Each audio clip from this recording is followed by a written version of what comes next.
तो जो चीफ साहब हैं वो तशरीफ़ लाए मेरे पास और उन्होंने कहा जी हम तो बड़ा वो काम कर रहे हैं। मैंने कहा बताओ क्या कर रहे हो।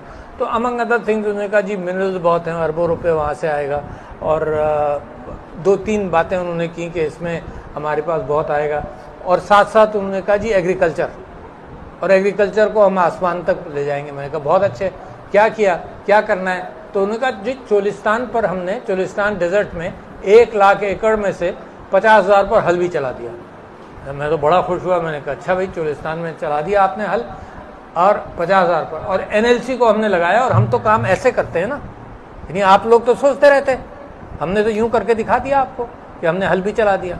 अच्छा, जब ये कहकर चले गए तो मुझे परेशानी शुरू हुई।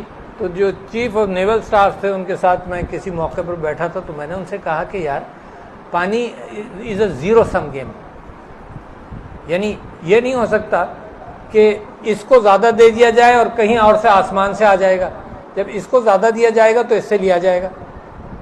अच्छा, और इस सारी कहानी में सिंध और पंजाब का मेन इशू है, क्योंकि बलूचिस्तान का पानी हमारी तरफ से ही जाता है ना, सिंध और पंजाब।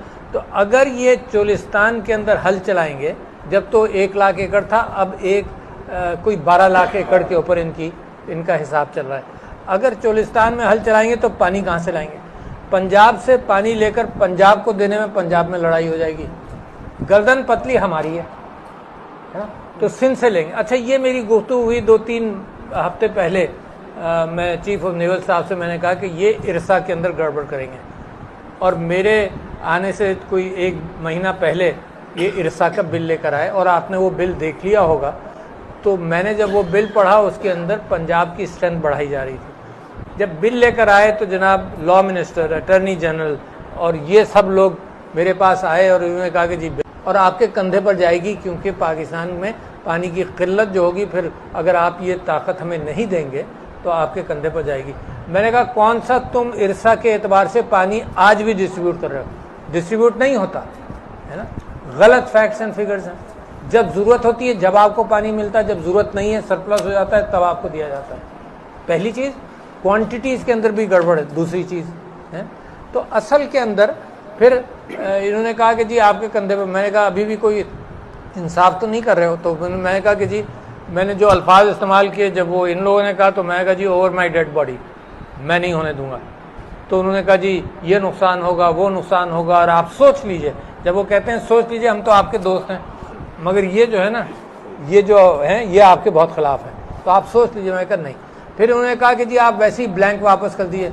मैंने कहा 2 बिल मैंने ब्लैंक वापस किए थे, आपने कहानी सुनी भी होगी आर्मी एक्ट की, और जो साइन नहीं किए थे उसमें आपने क्या गड़बड़ किया। तो उन्होंने कहा जी फिर आप ये लिख दीजिए कि to be seen by the next president. मैं कहा नहीं, मैं रिजेक्ट करूंगा, मैं समझता हूँ ये मुनासिब नहीं है, और मैंने रिजेक्ट करके वापस भेजा। मगर जैसे ही मैं समझता हूँ कि जैसे ही हम निकले, बग़ैर अखबार की किसी खबर के जरदारी साहब ने साइन कर दिया। अब ये पार्लियामेंट में आएगा, तो पीपल्स पार्टी एक कोशिश ये कर रही है कि अल्फाज के एतबार से पार्लियामेंट के अंदर इसकी मुखालफत करे, मगर अंदरून खाना जो कहते हैं ना, doing a pact with the devil, तो फिर उसकी बहुत सारी बातें माननी पड़ेंगी।